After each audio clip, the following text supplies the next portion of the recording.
తాకట్టులో ఉన్న బంగారాన్ని విడిపించి ఆ రోజు ఆన్లైన్ రేటుకే మేము కొంటాం. Sharma gold company.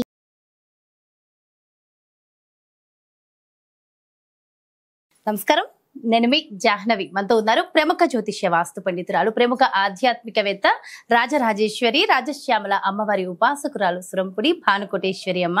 అయితే గురుబలం ఈ ప్రత్యేక కార్యక్రమం ద్వారా మనకున్నటువంటి ప్రతి సమస్యలకి చక్కటి సొల్యూషన్స్ అమ్మ అందిస్తూ ఉన్నారు కదా. మరి ఈ రోజు కూడా ఏకాదశి తిథిని పురస్కరించుకుని ఆ రోజు ఆచరించవలసిన విధి విధానాలు ఏమిటో అమ్మ మాటల్లో అడిగి తెలుసుకుందాం. నమస్తే అమ్మ. జై శ్రీరామ్. శ్రీమాత్రే నమః. శ్రీ గురుభ్యో నమః. జై శ్రీరామ్ అమ్మ. అయితే ఏకాదశి వస్తుంది, జ్యేష్ఠ మాస కృష్ణపక్ష ఏకాదశి కదా. మరి ఈ ఏకాదశి విశిష్టత ఏమిటి? అందరూ కూడా ఎన్నో ఇబ్బందులతో ఉన్నాం కదా. మరి ఇబ్బందులు తొలగాలంటే ఈ ఏకాదశి రోజు ఏం చేయాలంటారు? యోగిని ఏకాదశి అని కూడా అంటారు ఈ ఏకాదశిని. అయితే మనకి పంచాంగ గణనాల ప్రకారము ఏకాదశి తిథి ఈసారి మనకి ఈ జ్యేష్ఠ మాసంలో కృష్ణ పక్షంలో వచ్చిన ఏకాదశి తిథి కొన్ని విశేష అనుకూలతలతోటి కూడి వచ్చింది. అదేంటంటే త్రిపుష్కర యోగం మనకి ఈ ఏకాదశి రోజు ఉంది. జనరల్గా ఈ త్రిపుష్కర యోగం ద్విపుష్కర యోగం అని మనం వింటూ ఉంటాము.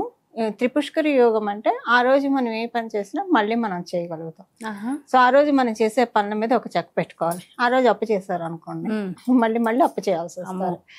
సో అప్పు తీరుస్తూ ఉంటే అప్పు తీర్చడానికి మనకి యోగ్యత కలుగుతుంది. అంటే ఇంకా మన వాలెట్ పెరుగుతుంది, అంటే మనకి ఇన్కమ్ సోర్సెస్ ఎక్కువగా జనరేట్ అవుతాయి, మనకు మంచి ఆలోచనలు వస్తాయి. ఏ పనులు చేస్తే మన ఇన్కమ్ స్టాండర్డ్స్ని, మన లైఫ్ స్టాండర్డ్స్ని మనం పెంచుకోవచ్చు. ఇలాంటి ఆలోచనలు అన్నీ వచ్చి మనల్ని అలాగే డెస్టినీ డ్రైవ్ చేస్తున్నాయి. అలాగే ఈ రోజు కనుక ఉద్యోగం చేరడానికి వీటన్నిటికీ కూడా చాలా మంచి రోజు జాహ్నవి. అంటే కృష్ణపక్షం అయినా కూడా త్రిపుష్కర యోగం ఉండడం వల్ల ఇప్పుడు బట్టలు బంగారం ఇలాంటివి కొనుక్కుంటే మళ్ళీ కొనుక్కోవడానికి అవకాశం ఉంటుంది. అందులో మనకి ఈసారి మంగళవారంలో వచ్చింది. మంగళవారం ఏదైనా మారుకోరుతుంది కదా, మారుకోరుతుంది. దాంట్లో త్రిపుష్కర యోగం అంటే ఇంకా విశేషం అన్నమాట, అంటే ఇంకా బలం ఎక్కువ అనమాట. ఇప్పుడు ISI స్టాంప్ అంటారు చూసారా, అలాంటిది ఈ రోజు యోగిని ఏకాదశి. సో ఎప్పుడైనా సరే ఏ ఏకాదశి తిథి అయినా సరే మనకి విష్ణుమూర్తి ఆరాధనకి చాలా విశేషం. ఇది మనందరికీ తెలిసిన విషయమే. మనం రోజు అంటే ఏకాదశి తిథులు రోజు ప్రతి నెల చేయంగా ఆ చేసే మనిషి సాక్షాత్తు విష్ణు స్వరూపుడు అయిపోతాడు. ఇంకా వాళ్ళని మనం విష్ణువు కింద భావించాలి. అదే అమ్మాయి అయినా ఆడవాళ్ళైనా మగవాళ్ళైనా కూడా. ఆడవాళ్ళు అయితే అమ్మవారి స్వరూపం, మగవాళ్ళు అయితే కనుక విష్ణు స్వరూపం అవుతారు. లక్ష్మీనారాయణ వాళ్ళే అయిపోతారు అనమాట.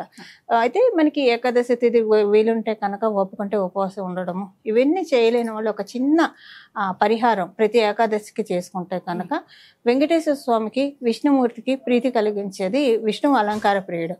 అలంకారం చేయాలి ఆ రోజు. అంటే ఉపవాసం చేసినా చేయకపోయినా విష్ణు సహస్రనామం చదువుతూ స్వామివారికి అలంకారం, విష్ణు సహస్రనామం మొత్తం చదవలేకపోయినా అందులోనే మనకి సులభోపాయం ఉంది కదా, శ్రీరామ రామ రామ అయితే రమే రామే మనోరమే సహస్రనామ తత్తుల్యం రామనామం వరానం. ఎగ్జాక్ట్లీ ఇది 3 సార్లు చదవాలి.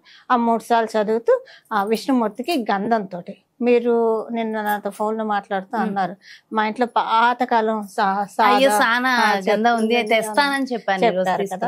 అది యాక్చువల్ గా అలా మనం చక్కగా సానపట్టాలి గంధాన్ని. సానపట్టేసేసి ఆ సానపట్టిన గంధంతో విష్ణుమూర్తికి కానీ, వెంకటేశ్వర స్వామికి, శ్రీరాముడికి కానీ, లక్ష్మీ నరసింహస్వామి గారి, కృష్ణ పరమాత్ముడికి కానీ, ఎవరైనా సరే విష్ణుమూర్తి సత్యనారాయణ స్వామి వారికి కానీ, ఏ అవతార మూర్తి మీ ఇంట్లో ఉందో ఆ స్వామి వారి ప్రతిమకి గంధంతో గంధం పెట్టి అరగతీసిన గంధము స్వామివారికి అత్యంత ప్రీతికరం. స్వామివారికి కుంకుమతో అలంకరించి ఏం చేయాలంటే తులసి ఆకులు మనం ఎలానో పూజ చేస్తాం కదా, తులసి ఆకులు ఉంటాయి కదా, తులసి దళాలు ఉంటాయి కదా జాహ్నవి, ఆ తులసి దళాన్ని చక్కగా ఇదే గంధం అనుకోండి ఇందులో ముంచాలి. ఇలా ఈ 3 వేలు పట్టుకొని ముంచేసేసి అది ఇలా మన హృదయ స్థానం దగ్గర ఇలా చేర్చుకొని నమః వాసుదేవాయ శ్రీ మహాలక్ష్మి నమః, నమః వాసుదేవాయ శ్రీ మహాలక్ష్మి నమః, నమః వాసుదేవాయ శ్రీ మహాలక్ష్మి నమః ఇలా ఒక 20 సార్లు అనుకోవాలి. తర్వాత నమో భగవతే వాసుదేవాయ, నమో భగవతే వాసుదేవాయ, నమో భగవతే వాసుదేవాయ, నమో భగవతే వాసుదేవాయ. మగవాళ్ళు అయితే ఓంకారాన్ని చేర్చచ్చు, ఆడవాళ్ళు అయితే ఈ రీతిన స్వామివారి వక్షస్థలానికి మనం పెట్టాలి. గంధంలో ముంచుతాం కాబట్టి వక్షస్థలంలో అతుకుతుంది. ఇది లక్ష్మీ కటాక్షం కోరుకునే వాళ్ళకి ఈ పరిహారం బాగా ఉపకరిస్తుంది. జాను వితిన్ ఈ ఏకాదశికి స్టార్ట్ చేసేస్తే ఇది ప్రతి బుధవారం కూడా ఇది ఆచరించవచ్చు. ఏకాదశి తిథి రోజు అందులో ఈసారి మనకి చాలా విశేషాలతో కూడుకొని వచ్చింది. చేస్తే కనుక లక్ష్మీ కటాక్షాన్ని చక్కగా ఇచ్చారు. ఈసారి మంగళవారం 2వ తారీఖున వచ్చింది కదమ్మా. 2వ తారీఖు జూలై 2 మంగళవారం ఏకాదశి. ఏకాదశి చాలా చాలా ప్రత్యేకము అంటారు. అంతే. సో ఆ రోజు ఏది చేసినా 2 సార్లు చేస్తాం కాబట్టి చేస్తాం. జాగ్రత్తగా చూసుకోవాలి. 1కి 2 సార్లు 3 సార్లు చేయాల్సి వస్తుంది. మంచి పనులు అయితే రిపిటేషన్ ఎప్పుడు మనం కోరుకుంటాం మంచి వాటిలకే కదా. సో అది రిపిటేషన్ ఏదైతే కోరుకుంటారో వాటికి ఆ రోజు పెట్టుకుంటే మంచిది. చాలా మంది స్కిన్ ఎలర్జీస్ తో బాధపడుతూ ఉంటారు కదా జాహ్నవి. వాళ్ళకి ఇలా చేయడం వల్ల స్వామివారికి గంధంతో స్వామివారిని అలంకరించడం వల్ల ఇలాగ ఇప్పుడు మనం తెలుసుకున్న పద్ధతిలో డెఫినెట్ గా స్కిన్ ఎలర్జీస్ నుంచి విముక్తి అవుతారు. అలాగే ఆర్థికంగా ఇబ్బందులతో బాధపడే వాళ్ళకి మరి వాళ్ళు ప్రత్యేకంగా ఏం చేయవచ్చు అంటారు? ఈ తులసి దళాలతో ఇప్పుడు చెప్పినట్లే జాహ్నవి, ఇది ఆర్థిక ఇబ్బందుల్ని తొలగిస్తుంది. స్కిన్ ఎలర్జీస్ ఉంటే వాటికి ఉపయోగిస్తుంది. కొంతమందికి డస్ట్ ఎలర్జీస్ ఉంటాయి, రెస్పిరేటరీ ప్రాబ్లం ఉంటుంది. ఎందుకంటే ఇక్కడ మనం ఇప్పుడు మనం ఏ కైంకర్యం భగవంతుడికి చేస్తే ఆ కైంకర్యానికి సంబంధించిన రిజల్ట్స్ మనకి ఇస్తారు. ఇప్పుడు మనం గంధంతో కైంకర్యం చేస్తున్నాం అంటే మొదట ఆయన ప్రీతి చెందుతాడు, మొదట మన మైండ్ ని చల్లబరిచేస్తాడు. అంటే మన మనసు అంతా కామ్ అయిపోతుంది, కూల్ డౌన్ అయిపోతుంది. గంధం ఎప్పుడైనా చల్లబరుస్తుంది కదా. సో ఎప్పుడైనా సరే ప్రశాంతంగా ఉన్న మనసు ఆలోచించే విధానం ఒక రకంగా ఉంటుంది. టెన్షన్స్ తోటి డిప్రెషన్ తోటి కూడిన మనసు కానీ బుద్ధి కానీ ఆలోచించే విధానం ఒక రకంగా ఉంటుంది. సో ఏదైనా మన ఆలోచనలు బట్టే కదా మన ఫ్యూచర్ డిసైడ్ అయ్యేది. దానికి చక్కగా ఉపకరిస్తుంది. అందువల్ల గంధం వల్ల ఇలాంటి ప్రయోజనం వస్తుంది. అయితే తులసి ఔషధ గుణాలని కలిగి ఉంటుంది. తులసిని మనం తులసిని మనం స్వామివారికి సమర్పిస్తున్నాం అంటే అక్కడ లెక్క మనం దానికి సంబంధించిన ఔషధ గుణాలన్నిటి మనం తీసుకుంటాం. సో మెయిన్ రెస్పిరేటరీ ఇష్యూస్ కి తులసి దళం చాలా బాగా ఉపయోగపడుతుంది. స్వామివారికి అది మనం అర్పణ చేయడం వల్ల చాలా మందికి రెస్పిరేటరీ ఇష్యూస్, రెస్పిరేటరీ డిజార్డర్స్ చాలా మందికి ఉంటాయి. అవన్నీ కూడా క్లెన్స్ అయిపోతాయి. ప్రతి ఏకాదశికి ఇలా చేయడం వల్ల ఒక 3 ఏకాదశుల తర్వాత తేడా తెలిసిపోతూనే ఉంటుంది. అయితే ఏకాదశి చేసేటప్పుడు ద్వాదశితో కూడిన ఏకాదశి చేయాలి అంటారు కదా. సో అది ఖచ్చితంగా అలానే అసలు విధి విధానంతో ఏకాదశి వ్రతం చేయాలంటే అది మనకి దశమి తిథి నుంచి ప్రారంభం అవుతుంది. అబ్బో, దశమి చెప్పండి. ఒకవేళ అలా ఎవరైనా కుదిరి చేయాలనుకున్న వాళ్ళకు ఉంటుంది. దశమి తిథి రోజు తలారా స్నానం చేయాలి.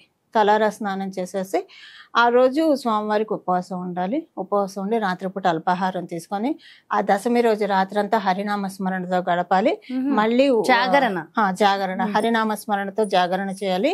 మళ్ళీ ఏకాదశి రోజు మళ్ళీ తలస్నానం చేయాలి. షాంపూ పెట్టుకోకూడదు. ఎరిగే ఏకాదశి ఎరక్క ద్వాదశి రోజు తలస్నానం అంటే అభ్యంగన స్నానం చేయకూడదని మనకి శాస్త్రాల్లో ఉన్న విషయం. అందుకని షాంపూ కుంకుడుకాయలు ఇవేవి వాడకూడదు, ఉత్తగా తలస్నానం చేయాలి. ఏకాదశి రోజు మనము ఆహారము అంటే వర్జించాలి అని మనకి చెప్తున్నాం. ఒకవేళ ఓపిక లేని వాళ్ళు లఘువుగా ఆహారం తీసుకోవచ్చు. పిండి ఉప్పుడు పిండో ఇలాంటివి ఏవైనా చేసుకొని తినొచ్చు. అది ఆ రోజు రాత్రి కూడా జాగారం ఉండాలి. 2 రోజులు జాగరణ వరకు అంత ఓపికగా ఉన్నది. ద్వాదశి రోజు ఈ రోజుల్లో అంతలా ఎవరు చేయలేరు కాబట్టి సింపుల్ గా ఏకాదశి ఏకాదశి ఒక్కటి చేసుకుంటే సరిపోతుంది. ఇంకా ద్వాదశి పారాయణ చేసేస్తే ఆ పక్షానికి ఏకాదశి వ్రతం కంప్లీట్ అయిన. మొత్తం చెయ్యాలంటే అలా అంత ఇప్పుడు చేసేటోళ్ళు కూడా కొంతమంది ఉన్నారు. అంటే మా పెద్దలు చేశారు, మీ పెద్దలు కూడా చేసే ఉంటారు, తెలిసి ఉండకపోవచ్చు. పెద్దలు చేశారు. ఒక 100 years మనం బ్యాక్ వెళ్తే చాలా మంది చేసి ఉండొచ్చు కదా. అందుకే ఆ రోజు ఆనాడు వాళ్ళు అలా చేశారు కాబట్టి ఈనాడు మనం ఇలా ఉన్నాం. 100% పెద్దల ఆశీస్సుల వల్లే మనం ఇలా ఉన్నా మన పిల్లలు బాగున్నారన్న ఖచ్చితంగా. ఈ రోజు మనం ఏం చేస్తామో నెక్స్ట్ జనరేషన్ అలా ఉంటుంది. అంతే, డెఫినెట్ గా మన కోసం మనం కాదు, మన జనరేషన్ తరాలు, భావి తరాల కోసం. ఎంతో చక్కటి విషయాన్ని తెలియజేశారమ్మా. Thank you so much. నమస్కారం. మంగళం. నమో భగవతే వాసుదేవాయ. చూసారు కదండి, మరి ఇది ఏకాదశి. మరి ఏకాదశి రోజు ఖచ్చితంగా ఆచరించవలసిన విధి విధానాలు, చక్కటి పరిహారాలు చాలా డీటెయిల్ గా ఎక్స్ప్లెయిన్ చేశారు కదా. మరో ప్రత్యేకమైన కార్యక్రమంతో మళ్ళీ మీ ముందుకు వచ్చేస్తాను. నమస్తే. మరి అదే విధంగా మీ యొక్క జాతకానికి సంబంధించి కానీ, లేదంటే మీ ఇంటి వ్యాపార వాస్తుకి సంబంధించి కానీ, మరి ప్రత్యేకంగా మీకు ఏదైనా ఒక పరిహారాలు కావాలి, ఏదో సమస్యలతో సతమతం అవుతున్నారు, మరి ఒక్కసారి భానుకోటేశ్వరి అమ్మని సంప్రదించాలి, అపాయింట్మెంట్ కావాలి అనుకుంటే క్రింద డిస్ప్లే అవుతున్నటువంటి నెంబర్స్ కి కాల్ చేసి అపాయింట్మెంట్ తీసుకోగలరు. నమస్తే. సుమన్ టీవీలో మీ పర్సనల్ అండ్ బిజినెస్ ప్రమోషన్స్ కోసం కింది నెంబర్ కి కాంటాక్ట్ చేయండి.